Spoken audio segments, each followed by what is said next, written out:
La calidad del gasto no tiene que ver esencialmente con nómina alta, pequeña, grande.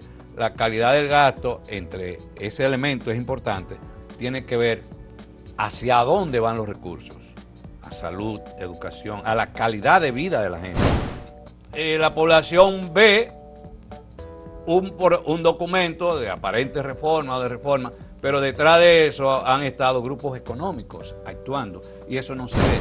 Este es uno de los temas más serios que tienen los procesos de reforma. Las rivalidades, las incoordinaciones y que la vuelven incompetentes a las instituciones para generar efectos y resultados de reforma.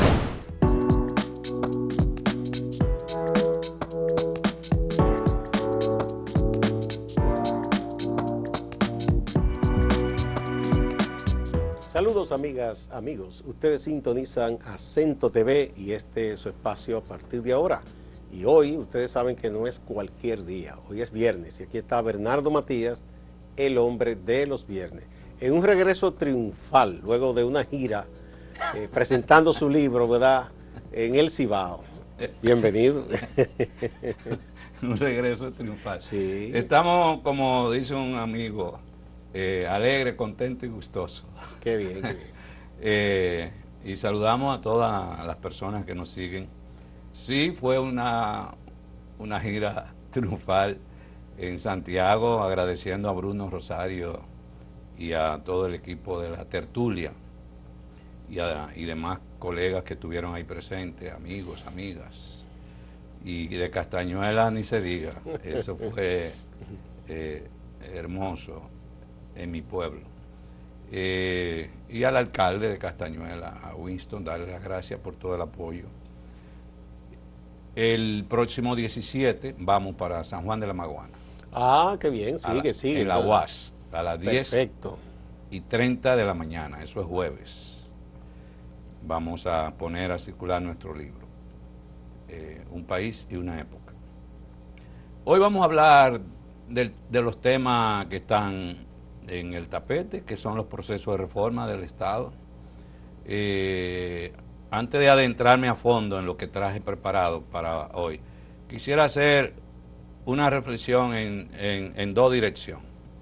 La primera es con respecto a los procesos de fusión de instituciones del Estado.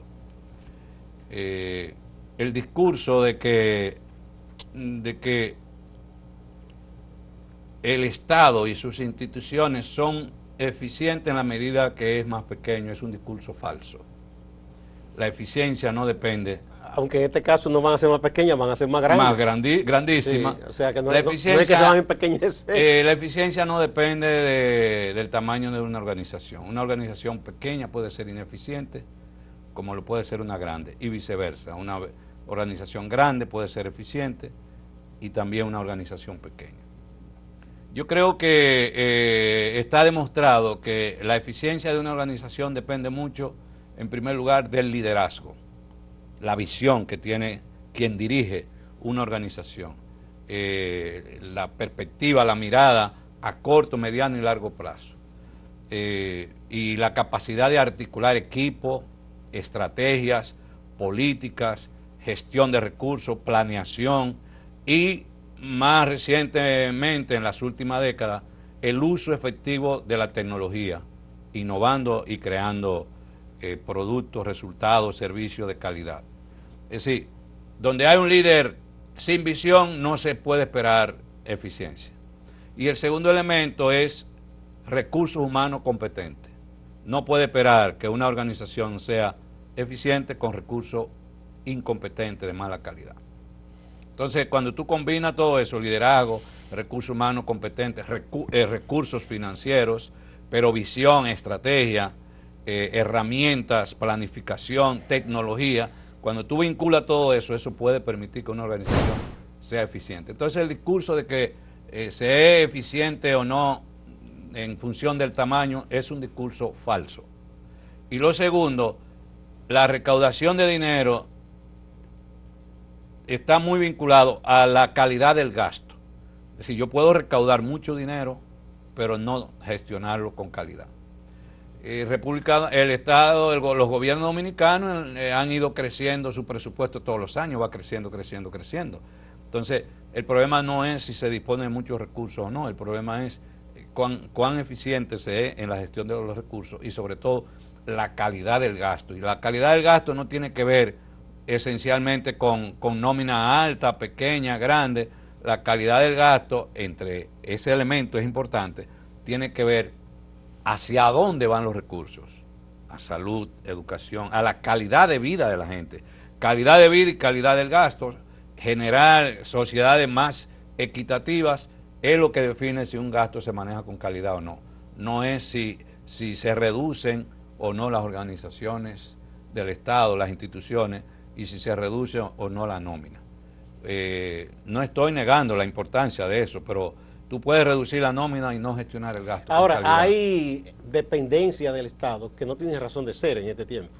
Por ejemplo, eso de Monte de Piedad, que era una compra-venta, eso va a desaparecer y yo creo que eso no hará ninguna falta. No, pero yo no me estoy refiriendo a eso. Esos son las duplicidades del Estado e instituciones que ya cumplieron que no tienen razón su función. Eso hay que eliminarlo.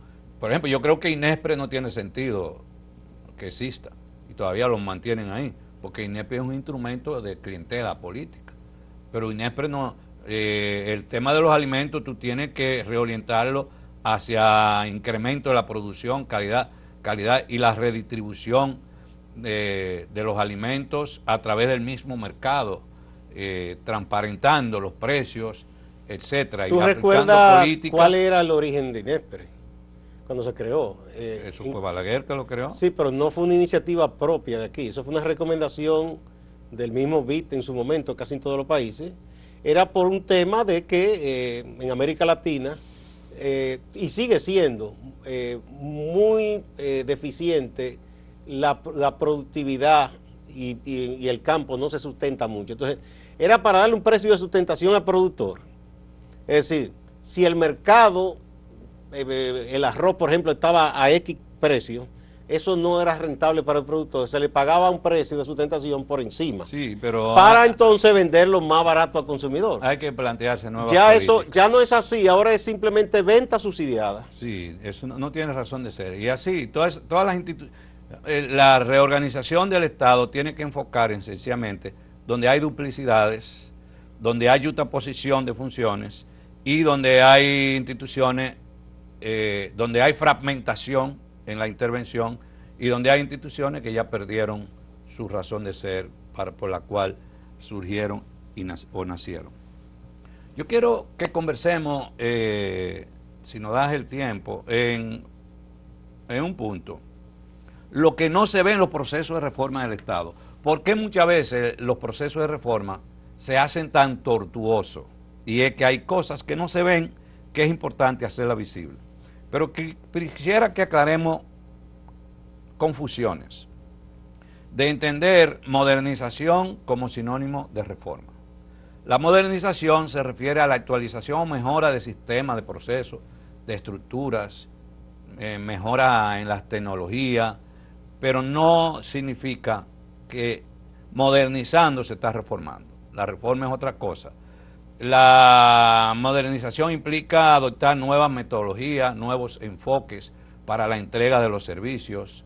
Por ejemplo, la digitalización de trámites, lo de burocracia cero, eso se puede entender como modernización.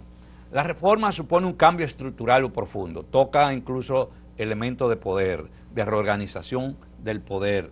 La reforma implica modificaciones legales, jurídicas, pero no se reducen a los elementos jurídicos, sino que también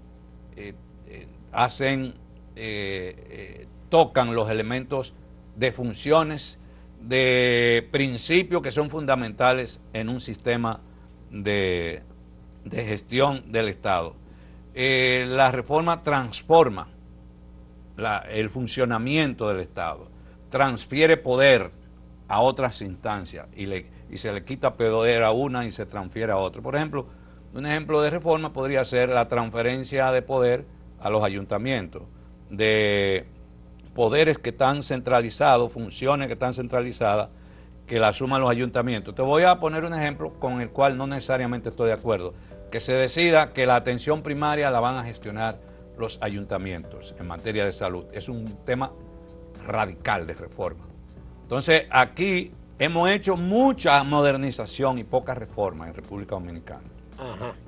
Mucha modernización, pero poca reforma. Muy bien. Vamos a una primera pausa.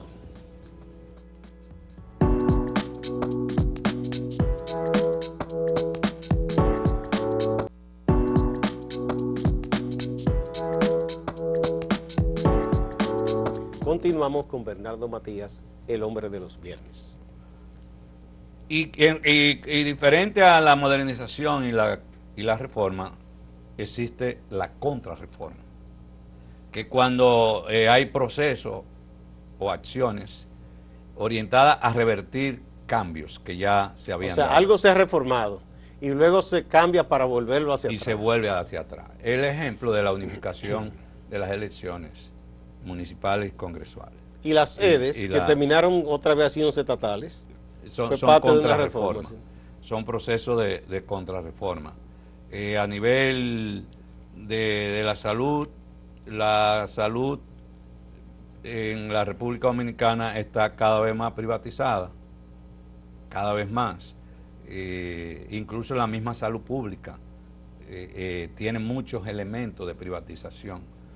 Eso significa que la contrarreforma muchas veces viene envuelta en reforma, en aparente reforma, pero son contrarreformas. Entonces ese es el primer aspecto importante que hay que ver, lo que no se ve. Aparentes reformas que en el fondo son contrarreformas.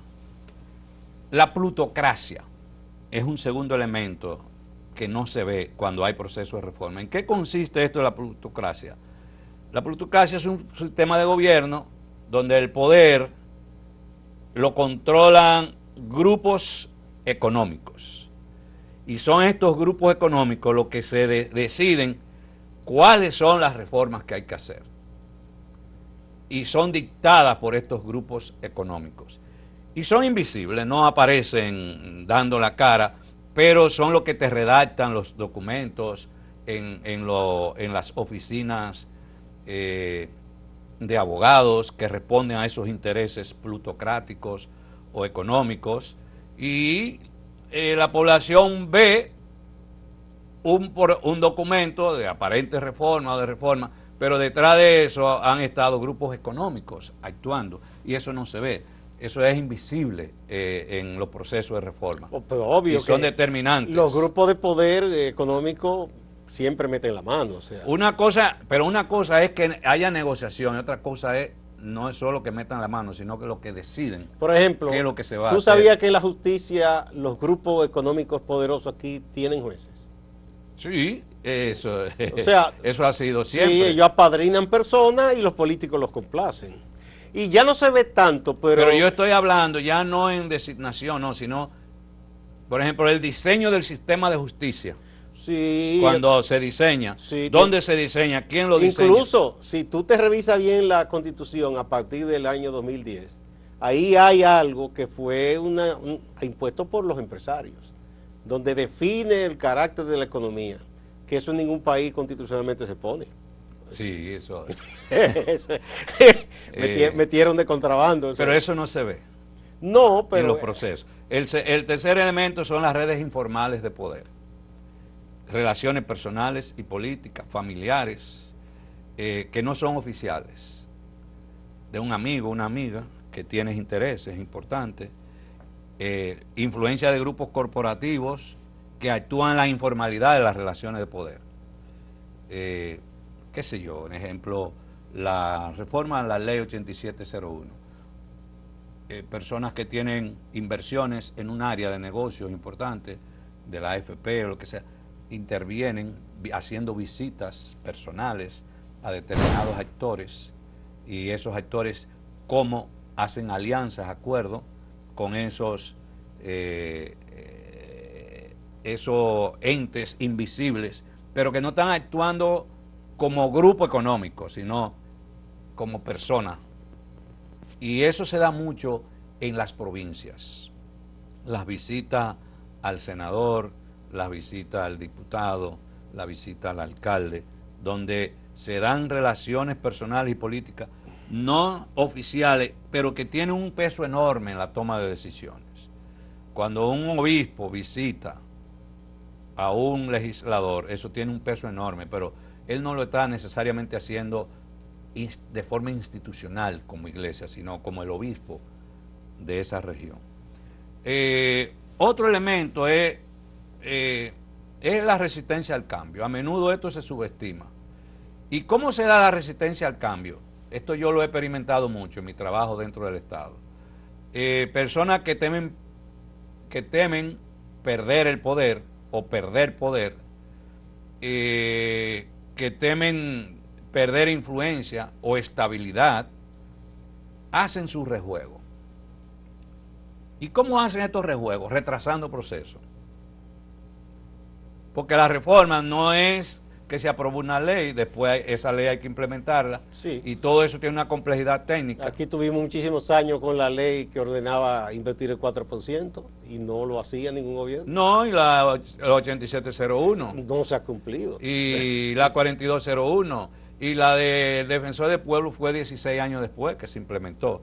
Entonces, ¿cómo actúan estas personas? Que normalmente tienen un nivel de viceministro, pueden ser ministros o algunos técnicos de mucha importancia en las instituciones de influencia, retrasando, complejizándolo, sustituyendo las agendas, convocando reuniones cada 2 meses. Y tú no haces reforma. Están haciendo una labor ahí de sabotaje, como quien dice.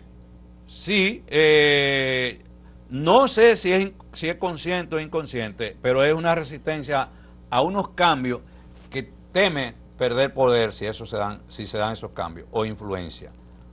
Entonces, para mí, esa es una de las cosas que más ha influido en los retrasos de los procesos de reforma. Los grupos intermedios de poder que tienen una influencia técnica, que retrasan procesos, lo complejizan. Los intereses políticos ocultos son otros elementos que pueden sesgar los objetivos y resultados a favor de ciertos grupos. ¿A qué me refiero a intereses políticos ocultos? Vámonos a un elemento sencillo. La fusión de 2 instituciones. Se van a fusionar 2 instituciones. Y hay un ministro y otro ministro. Los 2 son líderes políticos. Y a los dos tienen su grupo su político. Agenda de trabajo, su cosa. No, tienen su chiquero, como dicen en el campo. Sí, tienen seguidores. Tienen seguidores que lo tienen en puestos clave de viceministros, directores, etcétera. Lo primero es, ¿para dónde va mi gente? Eso hay que negociarlo. ¿Tú crees que en todo este proceso de reorganización de las instituciones no va a haber una negociación del posicionamiento político? ¿Lo van a dejar sin empleo? ¿Lo van a dejar en la calle? No, ahí hay un gran riesgo de que se creen nuevas modalidades de botella. Un gran riesgo, nueva modalidad de botella. ¿Cómo se van a abordar esos riesgos? No sé. Pero los intereses políticos ocultos no se hacen visibles en los procesos de reforma. ¿Cómo se están negociando? Un proceso de reforma es un proceso político y técnico y jurídico al mismo tiempo, que combina lo jurídico, lo político y lo técnico. Entonces esos intereses políticos ocultos tienden o a acelerar los procesos de reforma, si les conviene, o a frenarlo. Otro elemento es la capacidad técnica real. Yo decía que un proceso de reforma es un proceso político, técnico, jurídico y financiero, por supuesto. Reformas ambiciosas y complejas requieren capacidades técnicas y administrativas de alto nivel. Cuando una reforma esta reforma fiscal es compleja y su implementación se lleva tiempo. Bueno, ya por ejemplo salió un decreto para trabajar la fusión del MINER y el MESID, y el decreto plantea que crea una comisión que va a trabajar por 6 meses ese proceso. Esa comisión se puede llevar más de 6 meses, pero eso es porque es un proceso muy complejo técnicamente. Entonces, esos aspectos técnicos tampoco se ven en las complejidades de los procesos. Y mira que yo pensaba que ese era de lo más fácil, porque el Messi nació de lo que fue el CONES, que era una dependencia del Ministerio de Educación, que era el Consejo Nacional de Educación Superior. O sea que yo pensaba que era más fácil, pero bueno. Vámonos a la pausa, ¿verdad? Sí.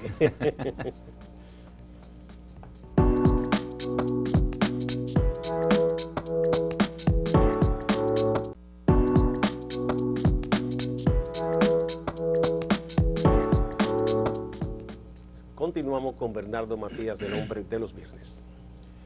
Otro elemento poco visible en los procesos de reforma es el desajuste entre el tiempo político y el tiempo técnico. Son dos visiones muy distintas.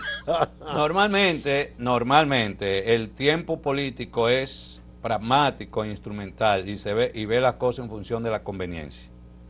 Si conviene, esa reforma se hace rápida.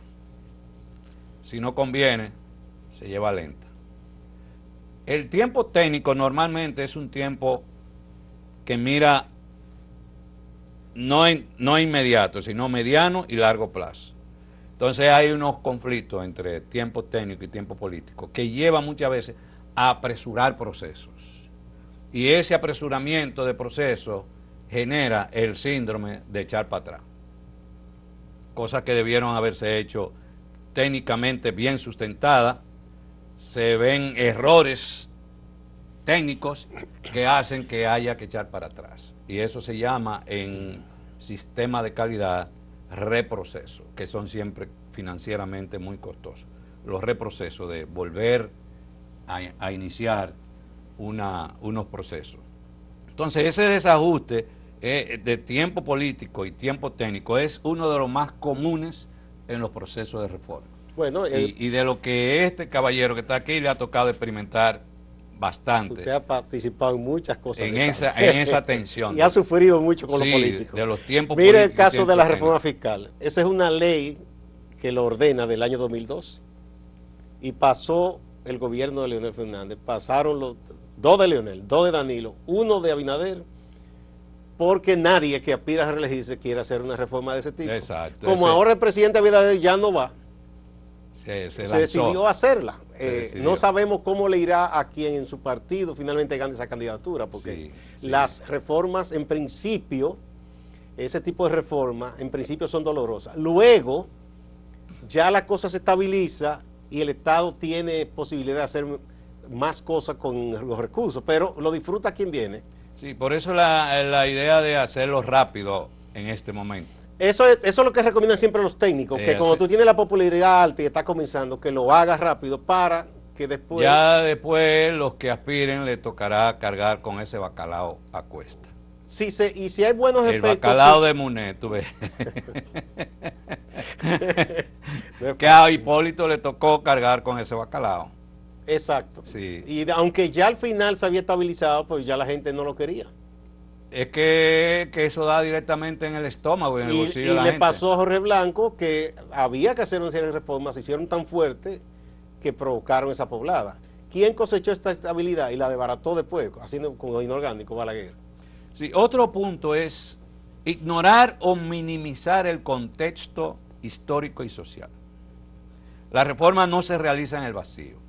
Los antecedentes históricos, sociales, económicos son importantes y el momento de aceptación y viabilidad del cambio propuesto. Por eso, como tú decías, el actual gobierno ha interpretado que este es el momento, porque es el momento donde a Abinader todo le sale bien. Y recibió un gran apoyo en las elecciones, su partido, o sea que... Sí, no, del partido, del país, pero a menudo no se considera en profundidad muchas veces cuando se hacen reformas y el impacto que puede tener esto. Otro punto muy serio para que los procesos de reforma sean efectivos es la deficiencia en la coordinación interinstitucional. Y no solamente deficiencia, sino las luchas de intereses, de liderazgo, de egos. Es serio ese tema, Gustavo, aquí en este país, los egos. Tú ves viceministros matándose uno con ellos en las discusiones y bloqueándole al otro los procesos. Viceministros, técnicos, directores bloqueando a una institución a otra. A veces hay razones hasta personales y otras veces políticas, porque uno pertenece a un sector y otro a otro. Y aquel tiene unas aspiraciones y este tiene otras aspiraciones. Por competencias solapadas, por rivalidades o falta de comunicación efectiva. Este es uno de los temas más serios que tienen los procesos de reforma. Las rivalidades, las incoordinaciones y que la vuelven incompetentes a las instituciones para generar efectos y resultados de reforma. Y el último punto es la presión de los organismos internacionales. Cómo los organismos internacionales están invisiblemente operando en muchas de las reformas, en la mayoría de ellas, presionando, incluso a veces por la adopción de estándares internacionales que muchas veces afectan la realidad nacional y la cultura, donde los países no están preparados para determinadas reformas, pero los organismos internacionales tienen una agenda internacional que se la van imponiendo a los diferentes países. ¿Y cómo se la imponen? A través de un mecanismo que se llama condicionalidades. Tú necesitas cerrar el déficit presupuestario y necesitas dinero blando. Los organismos internacionales te ofrecen dinero blando, pero con unas condicionalidades, que me apruebe la ley tal, que me haga la reforma tal. Y muchas veces los países hacen esas reformas, esos cambios, sin estar política, cultural ni socialmente preparados. Sí, eso siempre ha sido así. Bueno, recuerda lo del FMI en la década de los 80. Porque la administración Reagan impuso esa visión de ese modelo y las privatizaciones. Y para el DERCAFTA, todos estos países le impusieron la ley de acceso a la información, la ley de lavado. Pero eso fue un tsunami, lo de la década de los 80. Sí, la década perdida. Se llevó gobiernos. Década perdida en América Latina. Y fueron políticas impuestas por encima de la realidad sí. Y la cultura de los países. Bueno, Bernardo Vega ha dicho que él le tocó estar en el Banco Central cuando pasó aquello, que le advirtió al presidente y a gente del fondo que esas medidas eran muy duras, pero eso fue una presión muy fuerte del gobierno estadounidense. Y ahí se vieron los resultados. Incluso se han montado oficinas. No, permanente. El fondo tiene una oficina. Oficina para diseñar. Y lo mismo que a nivel militar, la famosa asesoría militar norteamericana era una oficina ahí. Bueno, así es. Muchas gracias, Bernardo, como siempre, no muy interesante. Sí, muchas cosas que no se ven, que la gente desconoce. Gracias a ustedes también, amigas y amigos. No se vayan, que hay más en Acento TV y Acento Portal.